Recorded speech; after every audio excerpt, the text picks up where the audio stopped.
శ్రీ గురుభ్యో నమః. కర్కాటక రాశి జాతకులకి లాభస్థానంలో శుభగ్రహ గురువు వక్రంలోకి వెళ్ళబోతున్నాడు కనుక కొన్ని చిన్నపాటి జాగ్రత్తలు మాత్రమే తీసుకోవాల్సిన అవసరం ఉంది. అదేమిటో తెలియజేస్తాను. ఇక మీకు లాభస్థానంలో అంటే 11వ స్థానంలో గురువు తిరోగమనంలోకి వెళ్తున్నాడు. ఎప్పుడంటే అక్టోబర్ 9వ తేదీ. ప్రతి సంవత్సరం కూడా శుభగ్రహ గురువు 120 రోజుల వరకు వక్రంలో ఉంటుంటాడు. ఈ క్రోధనామ సంవత్సరంలో రాబోయే అక్టోబర్ 9వ తేదీన మీకు లాభస్థానంలో అంటే మీది కర్కాటక రాశి కనుక మీకు లాభస్థానం వృషభ రాశి అవుతుంది. ఆ వృషభ రాశిలో మృగశిర నక్షత్రం 2వ పాదంలో మధ్యాహ్నం 2:04 ఆయన యూటర్న్ తీసుకుంటాడు. యూటర్న్ తీసుకొని అక్టోబర్ 26వ తేదీకి మృగశిర 1వ పాదంలోకి వస్తాడు. అలాగే నవంబర్ 23 రోహిణి 4వ పాదంలోకి వస్తాడు. డిసెంబర్ 23కి రోహిణి 3వ పాదంలోకి ఇట్లా స్టెప్ బై స్టెప్ వస్తూ అలా వస్తూ 2025 ఫిబ్రవరి 4వ తేదీ మధ్యాహ్నం 12:45 మళ్ళీ యూటర్న్ తీసుకుని ముందుకు వెళ్తాడు. ఇది ఆయన కథ విషయం. శుభగ్రహ గురువు ఏమిటి, ఎట్లా ఉంటుంది? వాస్తవంగా కర్కాటక రాశి శుభగ్రహ గురువుకి ఉచ్చస్థానము. అలాంటి ఉచ్చస్థానంలో జన్మించినటువంటి మీకు ఈయన తిరోగమనం వల్ల ఏమిటి ఫలితాలు ముందు తెలుసుకుందాం. అయితే ఈ గురువు మనకి ఏమందిస్తాడు అంటే ఆ కోణంలో ఆ యాంగిల్లో ఆలోచిస్తే విశాలమైనటువంటి దృక్పథాన్ని అందిస్తాడు. నెక్స్ట్ ఒక అదృష్టాన్ని కూడా తీసుకొచ్చి పెడుతుంటాడు. సకలమైనటువంటి శ్రేయస్సు అందిస్తుంటాడు.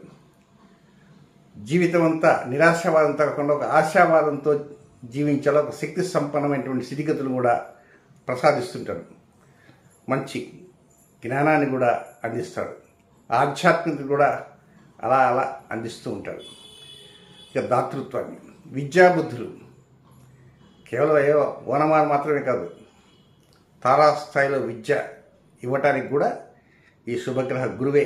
విద్య అభివృద్ధి కూడా ఈ గురువే. విద్యాభివృద్ధితో పాటు కొంచెం ఆర్థికంగా కూడా సెటిల్ కావాలన్నా ఆర్థిక అభివృద్ధిని కూడా శుభగ్రహ గురువు మనకు అందిస్తాడు. ఒక క్రమశిక్షణ, పటిమ, ఆచరణాత్మకత, క్రియాశీల నిర్మాణం, ఇలా చెప్పుకుంటూ పోతే చాలా ఉన్నాయి. శీఘ్రమైనటువంటి ఆలోచనలు. ఒక్కోసారి ఐడియా వేస్తే అప్పటికప్పటికి ఐడియాలు రేగిపోతుంటాయి, పేలిపోతుంటాయి. ఎదుటి వారిని ముప్పు తిప్పలు పెట్టేటువంటి విధంగా ఎత్తుకు పై ఎత్తులు వేసేటువంటి ఆలోచనలు, దట్టు వెరీ స్పీడీగా ఈ ఐడియాస్ వస్తుంటాయి. ఇవన్నీ కూడా ఆ గురువు ఇచ్చేవి. బహుముఖ ప్రజ్ఞా పాఠవాలు. మరి ఇలాంటి గురువు కర్కాటక రాశి వారికి ఉచ్చస్థానం ఉంది. వ్యక్తిగత సామర్థ్యం, వ్యక్తిగత స్థితిగతులు, సంస్కృతి సాంప్రదాయాల మీద కమాండింగ్. మరి ఈ గురువుకి వక్రం అనేది ప్రారంభమవుతున్నది. కనుక వక్రం ప్రారంభమవుతుంది కనుక ఆ 119 రోజుల్లో కొన్ని జాగ్రత్తలు తీసుకోవాలి. ఏం జాగ్రత్తలు తీసుకోవాలంటే చాలా చిన్న జాగ్రత్తలే, పెద్ద 10-20 పాయింట్లు లేవు. చాలా సింపుల్గా ఏమిటంటే కెరీర్లో, ఉద్యోగంలో, వ్యాపారంలో, వృత్తిలో, నెక్స్ట్ ఇంకేదన్నా మీ ఉపాధిలో ఉంటే స్వయం ఉపాధి రంగాల్లో ఇలాంటి చోట్ల ఆటంకాలు, అస్థిరతలు, స్పీడ్ బ్రేకర్స్, అవరోధాలు ఇలాంటివి ఒక్కోసారి పెరుగుతుంటాయి. మామూలుగానే అందరికీ ఒక్కోసారి అనిపిస్తుంది. కానీ ఈ రాశి జాతకులకి ఒక్కోసారి పెరుగుతుంది. ఎవరైనా కొంచెం పెద్దవారుగా ఉండేవారు, నాయన అలా కాదు, ఇలా చేస్తే నీకు 4 రూపాయలు ఎక్కువ వస్తాయి, నువ్వు కార్య విజయం సాధిస్తావు, నా మాట విను అని ఎవరైనా మీకు ఒక సలహా ఇచ్చారనుకోండి, ఆ సలహాన్ని వెంటనే తిరస్కరిస్తారు. అయ్యో పెద్దవారే, కనీసం వినగడు, పోవా నీకేం తెలుసు, మా ఉద్యోగం ఉండే సమస్యలు అంటే మాకు తెలుసు, నువ్వు ఇంటి దగ్గర కూర్చున్నవాడు నీకేం తెలుస్తుంది, నీకు అసలు కంప్యూటర్ అంటే ఏమీ తెలియదు అని ఇట్లా హేళనగా కూడా కొంతమంది మాట్లాడుతుంటారు. ఇలా ఉండి ఆఖరికి చివరికి నాలుగు ఖర్చుకుంటారు. అప్పుడు అనిపిస్తుంది, ఆ నాలుగు ఖర్చుకున్న తర్వాత అప్పుడు ఎవరో మీ ఆఫీస్లో ఎవరో చెబుతారు, అయినా ఇక్కడ ఉంది లోపము, ఆ లోపాన్ని సవరించుకోకుండా నువ్వు ఎక్కడెక్కడో ముందుకు పోయినావు అని. అప్పుడు అనుకుంటాడు, అరే ఆ పెద్ద ఆయన 60-70 ఏళ్ళ పెద్ద ఆయన రిటైర్డ్, ఆయన చెప్తే నేను ఆయన హేళనగా మాట్లాడాను, చూసావా, అప్పుడే కనుక నేను కనుక ఆయన చెప్పినటువంటి అడ్వైస్ కనుక పాటించుంటే, తిరస్కరించకుండా ఉంటే నాకు ఇంత కష్టం వచ్చేది కాదు కదా అని అప్పుడు నాలెక్క ఖర్చుకుంటారు. కనుక ఇది ఫలితం. ఇప్పుడు నేను చెప్పే జాగ్రత్త ఏంటంటే, మీకు ఎవరైనా సరే మీ వృత్తి, వ్యాపార, విద్య, ఉద్యోగ, ఆరోగ్య, వాహన, గృహ విషయాలు ఏదైనా మీరు చేసేటువంటి దైనందిన వ్యవహారాల్లో ఎవరైనా మీకు సలహా లాంటి ఏదైనా ఇచ్చారనుకోండి, వినండి, తప్పు లేదు. విని కొంత అలాగా అండి, పెద్దవారండి, మీరు మంచి సలహా ఇచ్చారండి, చాలా సంతోషం అండి, నమస్కారం అండి, నమస్కారం పెట్టండి, నష్టమేం కాదు, మీకంటే పెద్దవారే. లేదు, చిన్నవారే ఇచ్చారు సలహా, చాలా సంతోషం అండి, ధన్యవాదాలు, మీ సలహా తూచా తప్పకుండా పాటిస్తాను, ప్రయత్నం చేస్తారండి అని మాట అంతే. మీరు ప్రయత్నం చేస్తారా చేయకపోతే అది వేరు విషయం. ఈ గురుగ్రహ తిరోగమనం వలన మీకు ఎవరన్నా సరే ఒక సరైన సలహా ఇస్తే మీరు గనక ఆ సలహాలను పాటించకపోతే బండికి బ్రేకులు పడిపోతాయి అంతే. స్పీడ్ బ్రేకర్స్, ఒక స్పీడ్ బ్రేకర్ కాదు, వరుసగా ఉంటాయి, ఒక 1000 స్పీడ్ బ్రేకర్లు, ఇంకా బండి ఆగిపోతుంది. కనుక ఇతరులు ఇచ్చిన సలహాల మీద దృష్టి ఉంచండి, అది జాగ్రత్త. ఇది సింపుల్, దీనికి డబ్బులు ఖర్చు అయ్యేది ఏం కాదు, కాకపోతే ఒక 10 నిమిషాలు టైం వేస్ట్ అవుతుంది అంతే.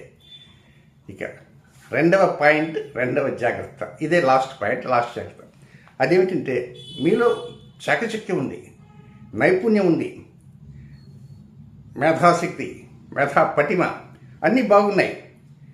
దీనివల్ల ఒక్కోసారి ఇన్ని గొప్ప విశేషాలు మీకు అన్నిటికీ ఉన్నప్పటికీ కూడా మీరు మంచి ఇంటెలిజెన్స్ కూడా దేనైనా అవలేలుగా అర్థం చేసుకోగల శక్తి సామర్థ్యాలు మీకు ఉంటాయి.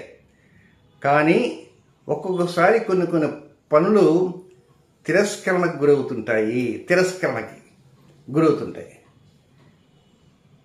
మీరు మేధావి, మీరు ఏదైనా పని చెప్తే టక్కన అవుతాడు వాడు, అయ్యా వస్తున్నాను అని చెప్పేసి వచ్చేటువంటి శక్తి సంపన్నం ఉన్నటువంటి వారు ఆ వ్యక్తి అడగంగానే వస్తారు. కానీ అడగంగానే ఎవరు రారు, తిరస్కరణకు గురవుతున్నారు. ఎందుకు గురవుతున్నారు అంటే, చిన్న ఎగ్జాంపుల్ చెప్తాను. మీరు ఇంట్లో నుంచి బయటకు వచ్చారు, బయటకు రాగానే ఒక 4 ఇళ్ళ అవతల ఎవరో ఒక ఎలక్ట్రీషియన్ కనపడంగానే అతను నేరుగా వచ్చేసి, సార్ ఒక చిన్న పని ఉంది సార్, ఈ చిన్న లెటర్ ఏదో ఉంది, ఆ లెటర్ నా ఇంగ్లీష్లో ఉంది సార్, నాకు అర్థం కాలేదు సార్, కొద్దిగా అర్థం చెప్పండి, 1 నిమిషం అంటే, అబ్బాయి నాకు టైం అవుతుంది, ఫ్లైట్ టైం అవుతుంది, మిత్రుడు వస్తాడు, నాకు వెళ్ళాలా సార్, ఒక్క 2 నిమిషాలు సార్, అంతా 3 లైన్లు సార్, ఇదే నో నేను మీ ఎవరికైనా చూపించుకో. ఒకడు ఇంగ్లీష్ కాదు, తెలుగే, అతను పెద్ద చదువుకోలేని వాడు, అయినా కూడా మీరు 1 నిమిషం కేటాయిపోతారు, నో అని వెళ్ళిపోతారు. అయిపోయిందా సరే, పాపం అతనేమో అనుకోకుండా ఎవరి దగ్గర పోయి చదివించుకున్నాడు అనుకో, అది వేరే విషయం. ఆ తర్వాత ఒక రోజున మీ ఇంట్లో ఒక పెద్ద కరెంటు పవర్ లోపల ఒక పెద్ద ప్రాబ్లమాటిక్ ఇష్యూ వచ్చింది. ఏదో అక్కడ ఆన్లైన్ చూస్తే అప్పుడు దొరకలే. మన ఇంటి పక్కన ఉన్నాడు కదా సుబ్బారావు అడుగుదాన్ని 3 ఇళ్ళు అవుతుంది. సుబ్బారావు తలుపు, సుబ్బారావు మా ఇంట్లో కొద్దిగా ఏదో కొంచెం ఫ్యూజ్ ఉండి ఎగిరిపోయినాయి, కొంచెం వర్క్ అది, డబ్బులు ఇస్తాను సార్. నాకు టైం లేదు సార్, టైం లేదు, ఇప్పుడు అర్జెంటుగా నేను ఒక ఆయన వస్తున్నారట ఎయిర్పోర్ట్ దగ్గర, ఆయన తీసుకుని పోయి పని చేయించాలి సార్. ఇదే మాట వాడు రిపీట్ చేస్తాడు. ఆ రోజు 2 నిమిషాల సేపు కనుక మీరు ఉత్తరం చదివి సుబ్బారావు సార్ ఏం కావాలండి, పని ఉంది అని వెంటనే వచ్చేవాడు. అంటే ఇది స్వయంకృతాపరాధము, అర్థమైందే. ఒక ఉదాహరణ మాత్రం చెప్పాను. కనుక ఈ శుభగ్రహ గురువు ఉన్నటువంటి ఈ వక్రగమన సమయంలో, అంటే 119 రోజుల్లో ఎవరైనా ఏదైనా ఈ సుబ్బారావు లాంటి తాత పట్టుకు చెప్పయ్యా త్వరగా చెప్పు, నేను అర్జెంటా లేకపోతే మధ్యాహ్నం అని చెప్పచ్చా, నువ్వు మధ్యాహ్నం కంటే రా, నేను ఇంట్లో ఉంటా, సాయంత్రం రా, జస్ట్ అతనే జిడ్డుగా పట్టుకునేవాడు కాదనుకోండి, లేదా చెప్పండి, కాసేపు చెప్పి వివరం చెప్పి అతనికి ఏదైనా డౌట్స్ ఉంటే చెప్పి వెళ్ళండి. రేపు పొద్దున ఒక ముఖ్యమైనటువంటి కార్యక్రమాల్లో మీరు సిద్ధంగా ఉండి మనిషి కోసం వెయిట్ చేసే టైంలో తిరస్కరణ గురి కాకుండా ఉంటుంది. ఇప్పుడు ఏమైందంటే మీరు చేసే పనులన్నీ తిరస్కరణకు గురవుతున్నాయి. అది ఆఫీసులో కావచ్చు, ఫైల్స్ దగ్గర కావచ్చు, ఎగ్జామ్ మాత్రం చెప్పాం. కనుక సలహా సంప్రదింపులు ఎవరన్నా ఇస్తుంటే స్వీకరించండి, మొదటి జాగ్రత్త. రెండవది ఏంటంటే, ఎవరన్నా వచ్చి మిమ్మల్ని సలహా అడిగితే నాకు టైం లేదు అని విసుక్కోకుండా ఆ సలహా మీరు ఇవ్వడానికి ప్రయత్నించండి. సలహాలు తీసుకోండి, సలహాలు ఇవ్వడానికి ప్రయత్నం చేయండి. ఈ విధంగా చేస్తుంటే చక్కగా అనుకూలంగా పరిస్థితులు ఉంటాయి. అయితే మనకు చిన్న గమనిక ఏంటంటే, కర్కాటక రాశికి అధిపతి చంద్రుడు. మీరు 2024 అక్టోబర్ నెల 9వ తేదీ నుంచి రాబోయే ఫిబ్రవరి 4వ తేదీ మధ్యలో గురువారాలు వస్తుంటాయి కదా, ఆయా గురువారాల్లో ఉదయం సాయంత్రం లోపల హ్యాండ్ కర్చీఫ్ ఉంటుంది, చేతి రుమాలు. అలాంటి రుమాల్ని ఒకటి ఆకుపచ్చగా ఉండేటువంటి రుమాలు, తెలుపు కాదు, పసుపు కాదు, ఆకుపచ్చ రంగులో ఉండేటువంటి ఒక రుమాలు తీసుకొని ఆ రుమాల్ని దగ్గర పెట్టుకొని అట్లా ముఖం తుడుచుకోవటం, చేతి తుడుచుకోవటం, ఆ రుమాలు అప్పుడు చూడటము, మీ యొక్క దృష్టి ఆ రుమాల మీద పడాలి. ఈ విధంగా ఉదయం సాయంత్రం లోపల చేయడానికి ప్రయత్నం చేయండి. మధ్యలో టిఫిన్ చేశానుకోండి, తడి ఉంటుంది, తుడుచుకోండి, మళ్ళా ఖర్చుని వాష్ చేయండి, నెక్స్ట్ వీక్ యూజ్ చేయడానికి ప్రయత్నం చేయండి. It is very easy. కనుక ఈ రంగు ఆకుపచ్చ, గ్రీన్, లేత ఆకుపచ్చ కావచ్చు, ముదురు ఆకుపచ్చ కావచ్చు, చిలకాకుపచ్చ కావచ్చు, ఏదైనా సరే గ్రీన్ కలర్ ఖర్చుని వాడటానికి ప్రయత్నం. ఇది జస్ట్ చిన్న రెమెడీ. శుభం.